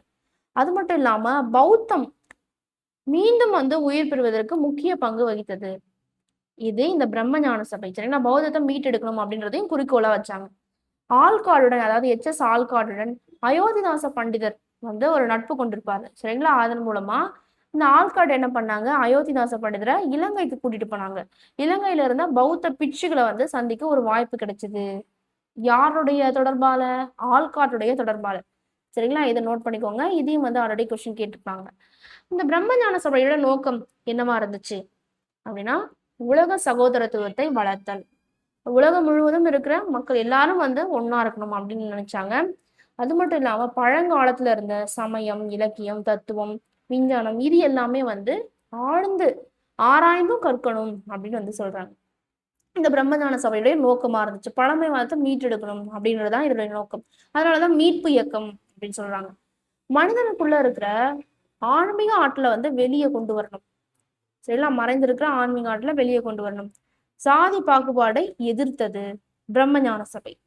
சரிங்களா? இந்த பிரம்மஞான சபை சமூகத்துல என்னென்ன ஒர்க்ஸ் பண்ணியிருக்கிறாங்க, அவங்களுடைய பணிகள் என்ன அப்படின்னு பார்க்கும்போது, அன்னி பெசன்ட் அம்மையாருடைய சொற்பொழிவுகள் இது எல்லாத்தையும் தொகுத்து இந்தியனே விழித்தெழு அப்படின்னு ஒரு நூலாவே வந்து வெளியிட்டு இருக்கிறாங்க. சரிங்களா? இதை நோட் பண்ணிக்கோங்க. இது very very important. New India அப்படின்னு ஒரு நாளிதழை வந்து ஸ்டார்ட் பண்ணி இவங்களுடைய நோக்கத்தை எல்லாத்தையும் வந்து இந்த நாளிதழ் மூலமா வந்து தெரியப்படுத்துறாங்க மக்களுக்கு. பல கல்வி நிறுவனங்களையும் வந்து இவங்க ஸ்டார்ட் பண்ணியிருக்கிறாங்க. அதான் ஆல்காட் நினைவு இடைநிலை பள்ளி. சரிங்களா? மதுவிலக்கு, மகளிர் கல்வியை பரப்புதல், பர்தா முறையை ஒழிக்கணும். இது எல்லாமே வந்து இந்த திருத்தங்கள் எல்லாமே சொல்லி இந்த பிரம்மஞான சபையை கொண்டு போனாங்க. அன்னி பெசன்ட் அம்மையார் இது வந்து அதாவது இந்த பிரம்மஞான சபையோட சமூக பணிகள் நோக்கம் இது எல்லாமே யார் ஸ்டார்ட் பண்ணாங்க அப்படின்றத பார்த்தாச்சு. அன்னி பெசன்ட் அம்மையார் வந்தனால தான் இன்னும் வந்து இந்த பிரம்மஞான சபைக்கு ஒரு ஸ்ட்ராங் வந்து கிடைச்சது. சரிங்களா? ஒரு ஸ்ட்ராங்கா வந்து மாறுச்சு. ஸோ அன்னி பெசன்ட் அம்மையாரை பத்தி ஒரு சில இன்ஃபர்மேஷன் நம்ம தெரிஞ்சுக்கிட்டோம். 1847 அயர்லாந்துல வந்து பிறந்திருக்கிறாங்க. எச்.எஸ். ஆல்காட். சரிங்களா? இவங்களுடைய இறந்ததுக்கு அப்புறமா இந்த பிரம்மஞான சபையுடைய தலைமை பொறுப்பை யார் ஏத்துக்கிறாங்க அப்படின்னா அன்னி பெசன்ட் ஏத்துக்கிறாங்க. சரிங்களா? அன்னி பெசன்ட் ஏத்துக்கிறாங்க. 1898ல மத்திய இந்து கல்லூரி வந்து ஸ்டார்ட் பண்றாங்க. இந்த கடைசியில பாத்தீங்கன்னா ஒரு சில காலகட்டத்துக்கு அப்புறமா பனாரஸ் இந்து பல்கலைக்கழகமா இது மாறுச்சு. இது இந்த மத்திய இந்து கல்லூரி யாருடைய ஹெல்ப்பால அப்படின்னா மதன் மோகன் மாளவியாவுடைய ஹெல்ப்பால. இதையும் நோட் பண்ணிக்கோங்க. இதை நிறைய டைம் கொஸ்டின்ல கேட்டுருக்காங்க ப்ரீவியஸ் இயர்ல. அன்னி பெசன்டுடைய பிரம்ம ஞான கருத்துக்கள், அதாவது அவங்க சொற்பொழிவா இருக்கட்டும், கருத்துக்கள் எல்லாத்தையும் சேர்த்து எதுல வந்து வெளியிட்டாங்க? நியூ இந்தியா காமன்வெல்த் இதன் மூலமா வெளியிட்டு மக்களுக்கு வந்து விழிப்புணர்வு ஏற்படுத்தினாங்க. சரிங்களா? இந்த நியூ இந்தியா காமன்வெல்த் வந்து நிறைய டைம் கொஸ்டின் கேட்காங்க, நோட் பண்ணிக்கோங்க. இந்து இதயம் கொண்ட அயர்லாந்துக்காரர், இந்தியாவின் டாம் அல்லது டமாரம் இப்படிலாம் வந்து இவங்கள அழைச்சிருக்கிறாங்க அன்னி பெசன்ட். பகவத்கீதையும் வந்து ஆங்கிலத்துல மொழிபெயர்த்திருக்காங்க. இவருடைய புத்தகங்கள் என்னென்ன அப்படின்னா இந்தியா ஒரு தேசம், இந்தியா விடுதலை பெறுவது எப்படி, இந்த புக்ஸ் எல்லாம் வந்து ரிலீஸ் பண்ணியிருக்காங்க. இதையும் கொஸ்டின் கேட்பாங்க, நோட் பண்ணிக்கோங்க. 1904 சரிங்களா, 1904 இந்து சங்கத்தை வந்து ஸ்டார்ட் பண்ணாங்க. 1916 தன்னாட்சி இயக்கத்தை வந்து தொடங்கினாங்க. சரிங்களா, திலகருக்கு ஈக்குவலா இவங்க வந்து ஸ்டார்ட் பண்ணாங்க. 1917 கல்கத்தா ஐஎன்சி மாநாட்டுல கலந்துக்கிட்டாங்க. முதல் பெண் தலைவராக பதவி ஏற்றுக்கிட்டாங்க. எங்க? கல்கத்தா ஐஎன்சி மாநாடு. சரிங்களா, யாரு? அன்னி பெசன்ட். இன்னொரு இம்பார்ட்டன்ட் கேரக்டரும் கேர்ள்ல வந்து ஐஎன்சி மாநாட்டுக்கு தலைமை தாங்கியிருப்பாங்க. யாரு அப்படின்னா 1925 சரோஜினி நாயுடு. சரிங்களா, இதையும் வந்து தெரிஞ்சுக்கோங்க. 1933 செப்டம்பர் 20 அடையாறுலயே வந்து இவங்க இறந்துருவாங்க கடைசியில. சரிங்களா, இவ்வளவுதான் இந்த இன்ஃபர்மேஷன். சரிங்களா, ஓகே நண்பர்களே, இந்த வீடியோல நம்ம என்ன பார்த்திருந்தோம்? சீர்திருத்த இயக்கங்கள்ல இந்து சமய சீர்திருத்த இயக்கங்கள் பார்த்திருந்தோம். அதுல பிரம்ம சமாஜம், பிரார்த்தனா சமாஜம், ஆரிய சமாஜம், ராமகிருஷ்ண மிஷன், பிரம்ம ஞான சபை. சரிங்களா, இந்த டாபிக்ஸ்லாம் நம்ம ஃபினிஷ் பண்ணியாச்சு.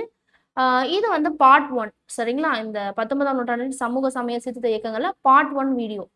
ஸோ நெக்ஸ்ட் வீடியோல நம்ம இந்த இருக்கிற டாபிக்ஸை கவர் பண்ணிடலாம். சரிங்களா, இந்த வீடியோல கிளாஸஸ் உங்களுக்கு ஏதாச்சும் டவுட் இருந்துச்சு அப்படின்னா கமெண்ட்ல சொல்லுங்க. டெலகிராம் சேனலில் ஜாயின் பண்ணாதவங்க ஜாயின் பண்ணிக்கோங்க, டிஸ்கிரிப்ஷன் லிங்க் இருக்கு. நெக்ஸ்ட் வீடியோவில் நம்ம சந்திக்கலாம். ஓகே நண்பர்களே, தேங்க்யூ.